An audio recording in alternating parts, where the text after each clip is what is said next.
Wanderers supporters blows his whistle. George Moncur steps up and scores!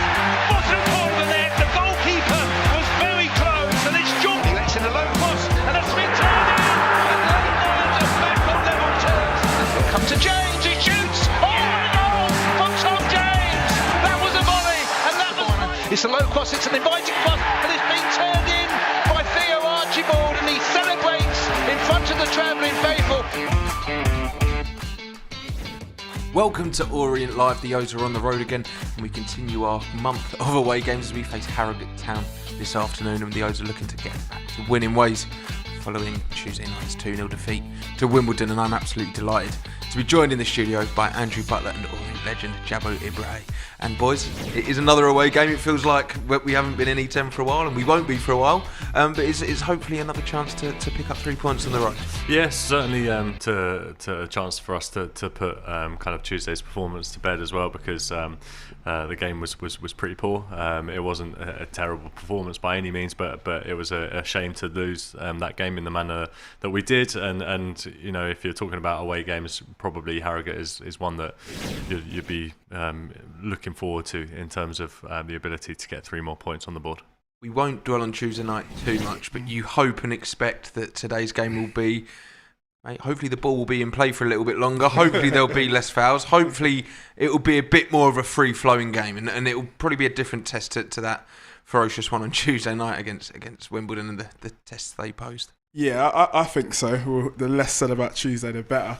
But I think Harrogate do try and play a bit of football. They've picked up in the last few games, but they still concede a lot of goals. And I think they'll just try and play their game, and hopefully won't see what we saw at Wimbledon. Well, there's been a change or two for the lineup for this afternoon following that defeat on Tuesday night. So let's take a look and see how the O's are lining up this afternoon. In goal, as always, of course, is number 22, Lawrence Vigouroux. At centre-back is number 5, Dan Happe. Out wide, number 7, Paul Smith. And on the other flank, number 11, Theo Archibald. Replacing the suspended Tom James is number 12, Jordan Brown. Number 14, George Moncur, also returns to the starting lineup. And in midfield is number 15, Idris El Mazouni, and the captain, number 18, Darren Pratley. Partnering Dan Happe at the back is number 19, Omar Beckles. And number 23, Charlie Kelman, also returns to the side to lead the line, with Mr. Reliable, number 32, Rob Hunt in at left back. And on the bench for the O's is Sam Sargent, Shadrach Oji, Ruel Sotiriou, Jaden Wareham, Aaron Drinan, Jaden Sweeney, and Stephen Duke McKenna. So a few changes, and I think that's fairly expected. Richie probably just wants to freshen it up and have a bit of a change of pace, maybe from Tuesday night's game. Yeah, absolutely. Obviously, that one enforced one. Tom James being out through suspension and Jordan Brown coming in. I thought he did a very good job on Tuesday when he came on. Was incredibly unlucky to not have his goal stand as well. He's been impressive. He's kind of a player that is not particularly spectacular, but he's very, very solid, and he's really making his way in this team and at this club since he's joined. So that's fine. I'm pleased to see George Moncur back in the team as well. I think we're a better team with him in it. And actually, the last couple of games or so, I think that, we've missed having that 4-3-3 that we started the season so well in there. And then up front, Charlie Kelman coming in for Aaron Drinan there. Kind of much of a muchness really as players, but I think Drinan was struggled a little bit on Tuesday, so I can easily see why Richie's made those changes. We'll come on to those positions in just a moment, but if we focus on the first man, you spoke about Jordan Brown. It was heartbreak for him on Tuesday, but on a personal note, he looked delighted to have thought he got his first goal for the club. But Andrew's right, he always puts in a solid performance. He's in at right back today. After the game against Crewe, Richie said that these players that come on and impress for 15-20 minutes need to do it when they start, and today's a big opportunity to kind of try and really push his way into that first team, isn't it? Yeah, definitely. I mean, so far has been ever so reliable every time he's come on, every time he's been called upon. He's in at right back, he's slotted in there nicely. Obviously he wants to probably play where his main position is, but it's another opportunity for him to get his shirt, to take a claim for his opportunity in the team, and hopefully he does well. hopefully so. And then looking at he's obviously a midfielder in nature, but he's playing in at right back today. But George Moncur comes in to the midfield as well. So there's a few changes across the park, and you mentioned him already, but a player of his quality, Richie says he's coming back from his wisdom tooth that's kept him out for a while. But just to have a player of his quality in the midfield or out wide, wherever Richie decides to play him, is a big plus. Yeah, and he's a player that just causes teams problems. It looks like when he's really at it, he no defence wants to go up against him. Obviously strong in the tackle, incredibly talented on the ball too. These are all things that we know, but I think he since he's been injured, obviously we haven't been able to see him, but I'd love to see him back to that kind of form that he started the season with. He's such an exciting player when he's on form, and up against a Harrogate team who have a fairly leaky defence. Hopefully he can just assist with those three up top and just not let them just go and do their own thing.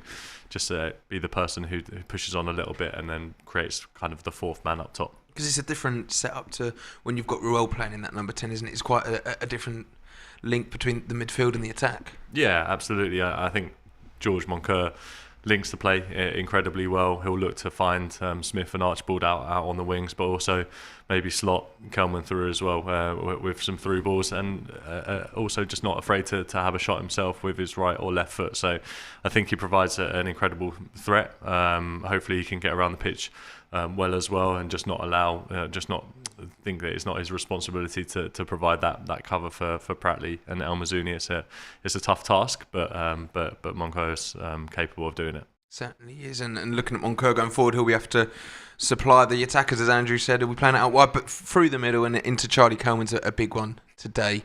Strikers have maybe found it a little bit hard to come by goals in the league recently, so Kelman coming back into the side. Hopefully he can rediscover some of his scoring form that we saw early on in the season. Yeah, of course. I mean, he started off so well at the start of the season. I thought his effort, his his ingenuity, and I thought he was getting his chances and getting his goals, and then he's always had a bit of time out the team. It's good to see him back. Hopefully hungry. Sometimes having that time on the sidelines, you gets your thoughts going. You come back hungrier. Hopefully we see him with a bit between his teeth today. And we've seen some of not only the goals he's scored, these are his assists as well. And so it's not just the finishing that he's capable of. Yeah, absolutely. And he had such a good start to the season. One of the key players that we had scoring goals as well as the assist. That was a fantastic finish in one of those early games in the season. That I think it's interesting with our strikers and our out strikers, because I'd love to know what Jabbo thinks about this, because that spot is so clearly available for a player that wants it. And I know it's not so much a thing about wanting it enough, and sometimes we are struggling to just get them in a position like that goal that Kelman scored there, but Drynan's playing, then Kelman's playing, then Wareham's getting an opportunity, and we've seen Sotirio also get an opportunity up front. It's kind of interesting, Jabbo, that a striker hasn't quite yet been able to take that shirt and keep it as their own. I know. I mean, the shirt's there. It's available for someone to go and grab it. I mean, for me, I think Kelman, he offers. He can go in behind slightly, but he's very good at linking the play as well. And I just want to see him get into those positions a bit more, and not find himself outside the box. In the box, I think he can finish really well. I want to see him in those positions, and I think if he gets into those positions a bit more, and he gets into his groove again, I think he'd be the main man. It's obviously not hurting us because we're flying high and we're top of the league, but the lack of goals from strikers is maybe a little bit of concern. It's not any serious concern, but why are none of them finding this scoring form? Yeah, definitely. I mean, it's great that you're having goals coming from elsewhere, but as a striker, you want to be scoring the goals. You don't want to be sort of like going off the pitch thinking, I didn't score again, but okay, someone else has filled the void for me. But I just think sometimes they find themselves doing good work outside the box and good work for the team. But sometimes you've got to be slightly selfish just to be in those areas to get an opportunity. And I think sometimes when it's not going for you, you just take a bit more time. And once you take that extra time, an extra touch, or you just miss the opportunity, you miss that chance to take that strike and goal. So I just wanted to go out there, just take all the shackles off and just play, and hopefully he'll get into his rhythm. Hopefully, and if you look at Aaron Drinan on the bench, he will probably be, I think it's fair to say, disappointed with his lack of goals in recent weeks, and maybe his performances have been there or thereabouts, but he's been dropped to the bench. Do you think that's maybe Richie just giving him a breather, trying to get that hunger in his belly? Yeah, perhaps. I think kind of a game like Tuesday was so stop-start as well. It lacked any sort of fluidity, and I don't think it was particularly Aaron Drinan's fault that he wasn't able to get on the ball or wasn't able to really provide any sort of attacking threat. I think it's probably just making. Perhaps Richie is just looking at it in training, based purely on who's training well. I'm not sure that they don't look like they particularly need a rest from having played Saturday and Tuesday. I think this season's been quite generous in that respect in terms of playing fewer games midweek. So I think it just is a case of picking players based on if they're impressed in training and if they're doing enough on the pitch, then they'll keep that shirt. And we'll come on to Harrogate's defence shortly, but just looking at where the O's will be hoping to score goals today, you've got Paul Smith, you've got Theo Archibald, you've got George Moncur, as we've already spoken about, but those attacking players up against a defence who I think have conceded 9 in their last 3, you'd hope there'd be a bit of joy there. Yeah, you hope so. And if I was Kelman, I'd be licking my lips really. You got Moncur back in the side. Who's going to provide the balls out wide, and I'll be just thinking, same between the sticks. I'll be shouting at Archibald, just whip it in for the game, just get it across the face and go, I'm going to be there. And hopefully that's what he does today, because I think just watching him, sometimes the movement, you just end up just standing still sometimes, not making a double movement, and that's how you kind of lose someone or create that space to get that opportunity. So hopefully with the balls going in the box today, he'll be on his toes and get on the back or something. And despite their lowly position in the league, They've been scoring goals themselves, haven't they? It still might be a test for the Orient defence. It will be a really interesting game today. I think it'll be much harder than it looks on paper. I think Richie Wellens described them as having a false position because they've been playing better than their league position suggests. But at the same time, they are down there for a reason. I was watching an interview of one of their players, Burrell, who was saying that they are. It was his words that were saying, "Look, we need to get ourselves out of the mess that we've created themselves." So I think they haven't helped themselves at times. They had a huge turnover of squad members in the summer, and it looks like they're just kind of still trying to gel. But at the same time, in the last 10 games, they've scored in every single game in league and cup. So they will provide a decent threat. I'm less confident about us keeping a clean sheet more than I am for other games against other teams. But at the same time, I mean, their last win in the league was in mid-October against Hartlepool, who, for my money, are the worst team in this league. So they come into this game off the back of an incredibly unfortunate 3-3 draw against Carlisle. But it's up to us, really. I mean, it's not like playing against Wimbledon on Tuesday. Wimbledon were always going to be up for it. They probably thought that they had something to prove against us.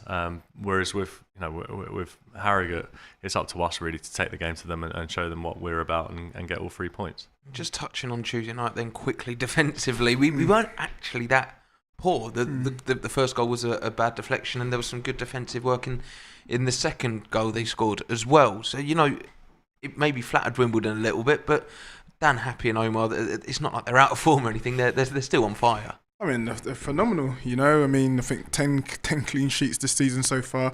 I mean, and like you said, it weren't like we were cut open. It was just sort of the rub of the green, the deflector shot, it goes in, the great strike from Pell, and there weren't too many other clear-cut chances. So I wouldn't be worried at all. I'll just be prepared that teams are now going to try and match us and raise their game. We need to match the teams at the start to then let our football show. And talking of raising your game or their game, Dan Happe's already done that so far this season, hasn't he? Oh, he's been fantastic, and he's just growing game by game, just being a commanding figure, and he's got a great partnership with Beckles there. And it's just nice to see someone again coming from the youth team, just growing and becoming like a real solid stature in the spine of the team. So it's awesome. It really is, and thank you for setting me up for this one, because we've got a little, well, it's not a sneak preview because it's out, but we've got a short clip from our One of Their Own series, which is live on our YouTube now. So let's have a quick look at our very own Jabo Ibrahim talking to Dan Happe. And then, so you're a commanding figure now in the team, you're going well, you're playing your games, and you get struck by an injury. So what was going through your mind when you went down, and what were your thoughts? It was just a freak accident. I literally slipped and I heard something pop in my knee. Oh, wow. And where they was attacking, I tried to get straight back up and try and run. Yeah. And my knee just wasn't having anything. And I was screaming on the floor, rolling. I looked down and I just seen like a fat lump just poking out my nails, like, this ain't good. And then Keats ran over, and it's just like, he ain't looking good. He thought it was my ACL at first. Yeah. And then luckily enough, it was only a dislocation, which was, I think I was out for like 5 months in the end. But in a weird way, it was like a blessing in disguise for me, because at that season, I weren't really playing my best football. I was quite shot of confidence. But that five-month break, and I come back, I felt good about myself, felt stronger, and yeah, here we are now. And did you find through that injury, like when you sometimes pick up those injuries, you kind of know it's a bad one. You just sense it, don't you? Yeah, definitely. Yeah, because I'm never the guy to be like getting out injured. That was like my first serious injury, so it was all new to me. Even like sitting in a hospital, getting scans and that, it was like, this ain't good. Like, I'm stressing. Like, how long am I going to be out for? But in terms of that, it was not nice. And it is a bit of a worry, isn't it, when you get these injuries and you don't know, like, all these thoughts are going through your mind. You kind of think about, when am I going to be back? Am I going to be the same? How did you sort of like deal with those thoughts? And when you were getting told about the scans and the prognosis of the injury, what was going through your mind? It was horrible. I'll be honest with you, The first like 10 minutes, I was thinking, my summer holiday, because it was right towards the end of the season, near the end of the season, and as you know, the summer is like, it's the best for footballers. But I was thinking, what am I going to do? Like, I'm going to be in all summer. I'm just going to be horrendous, rehab all summer. But the mental side of it, I was just scared of what you said. I weren't going to come back as the same player. You know, I was going to be a lot slower, unfit, and just wouldn't get back in the side. Yeah.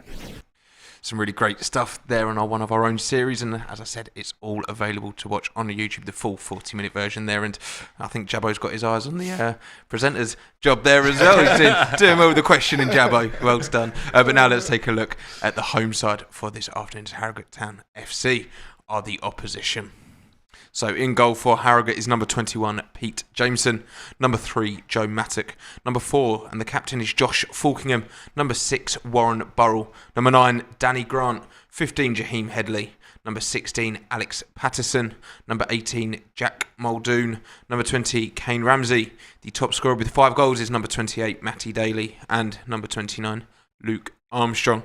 And on the bench for Harrogate is Harvey Giles, Miles Welch-Hayes, Josh Coley, Sam Follerin, Josh Osterfield, Tyler Frost and Rory McArdle. Now, we've spoken about them a little bit already, but just to reiterate, they're not in a very good position. They haven't been blessed for points so far this season, and really Richie will be looking at them and wanting to go out for the kill. Yeah, absolutely, and rightly so. Like I said, they're very aware of the problems that they've had and the struggles that they've had so far this season.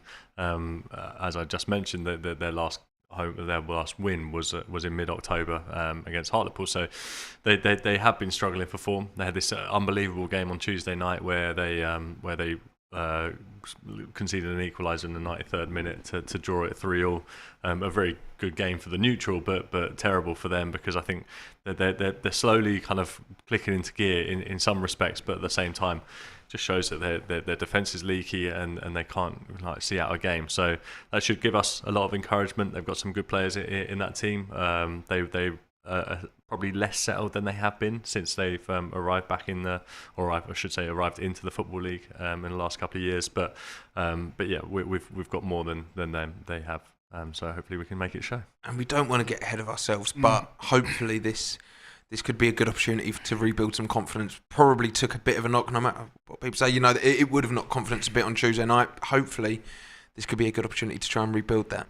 Yeah, I mean, you just have to keep it moving. I feel that You know, what I really want to see is us just match the intensity or even just bring it to them quicker, because I felt on Tuesday, first time in a bit, I just thought they were just overrunning us, they were on us, they were pressuring us, and I want to see us match that. And if we match that, I think it would be a good game for us. And it's like I said, after Tuesday's game, it's a good team to be playing against. And you know, as long as we match their intensity, we should come out worthy winners. And we've spoken about our attack quite a lot, and I think their defence too. But 9 goals in the last 3 games, and as we've already said, Paul Smith, Theo Archibald, George Moncur, Charlie Kelman, they will all have seen some of these goals, and they will all be trying to get in and amongst them themselves. Yeah, and I suppose probably one of the, I don't know if it would be particularly frustrating as such, but as a Harrogate fan, you'll look at all these goals and you'll notice that they all come from incredibly different.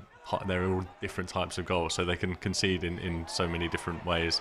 2 headers, one absolute worldie. You can't really do much about it. One coming in from the corner, and it's just a bit, you know, that I think a lot of attackers and our attacking players will think, okay, there's definitely goals in this for us today. We're seeing a lot of the goals here. They've all come from quite direct, Jabbo. Yeah, there's been a lot of balls in the box, and we don't really do that. Might we switch it up today to try and... Well, hopefully with, like I said, Monk's just, you know, providing the Arsenal to Smith and Archibald just to whip those balls in, because you can see no one really commands their box. You know, they've got so many players there, but there's no real leader, you know, coming out of a clean header there. So I think if we pile them, and they can see they're vulnerable from direct balls in. If we can just, you know, I'm sure you might have seen that on the videos in the week. We can just, you know, hit them with so many balls directly into the box. There's no real leader in there cleaning house, and I think that's where we can get on the second balls. We haven't scored a heap from set pieces this season. Today could be a day you feel that if we do get a free kick around it, Dan Happe, Omar Beckles, the big boys, get them up there and try and just put them on the back foot. Yeah, and actually it would be interesting to see what we do, even in terms of long throws as well, because with Tom James not being available, I don't expect to see Omar. Maybe we just won't operate in that sort of area where Omar comes to the front post and tries to get that flick on.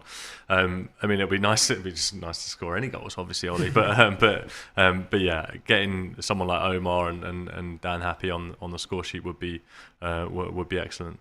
And Harrogate themselves have, you know, been in the Football League, as we've said, a couple of seasons now. We remember facing them back when we were in the National League, and they're a good side, but a small side, and they'll be probably looking at the bottom spots and teetering with relegation this season, and this is a team that we really should be dusting off and polishing away. Yeah, I think so. I mean, like I said, if we start off fast and sharp outside the traps, and then, you know, if we can get an early goal, I think it's a game that we can definitely control and, you know, get back into our rhythm that we've shown throughout the season. But I think it's a game definitely there for the taking.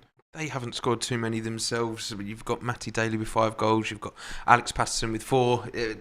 Not many other goal scorers in the side. Are you worried about any of the players on the pitch for them today? No, I mean, it's actually the players that we've become familiar to playing against, actually, for Harrogate, that I always look at and go, okay, well, Josh Falkenham has been around there. Jack Muldoon is a player that a lot of League 2 and lower league fans will know of as well.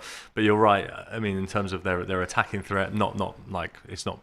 They haven't been fantastic, and at the same time, they have had the third worst defence in the league too. So hopefully we can really go at them and get out there early and get on front foot. We were very good on Tuesday in the first kind of 10-15 minutes, but we just didn't make it pay.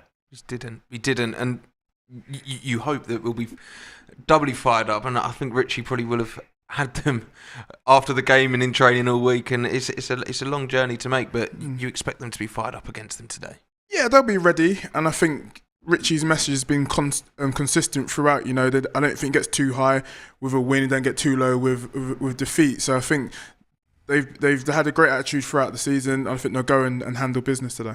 Well, it is very nearly time for kickoff. Don't forget, if you watch along live on YouTube, to head over to the Orient website to pick up your streaming pass. Doctor this here on Orient Live for the international fans and UK fans. You can pick up an audio pass to listen along. But now it's time to hand over to our match commentary team of Dave Victor and Matt Hiscock.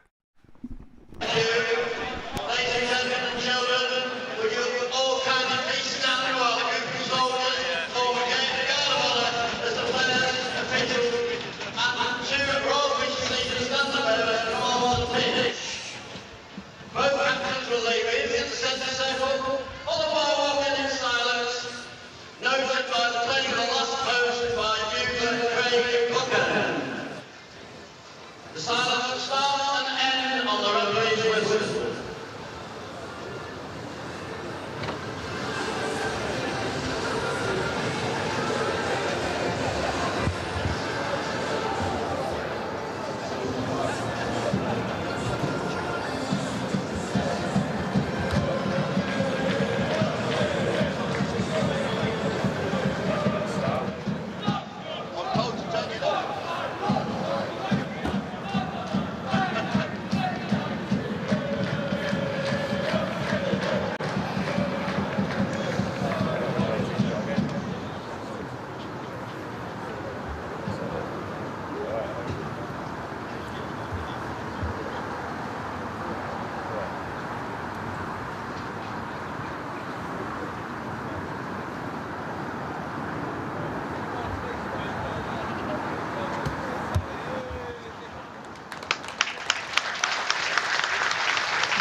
Good afternoon, welcome to Harrogate, where there has been a guard of honour for both sets of players, and at the moment there's going to be a minute's silence. This is of course Memorial Sunday next weekend, on Sunday.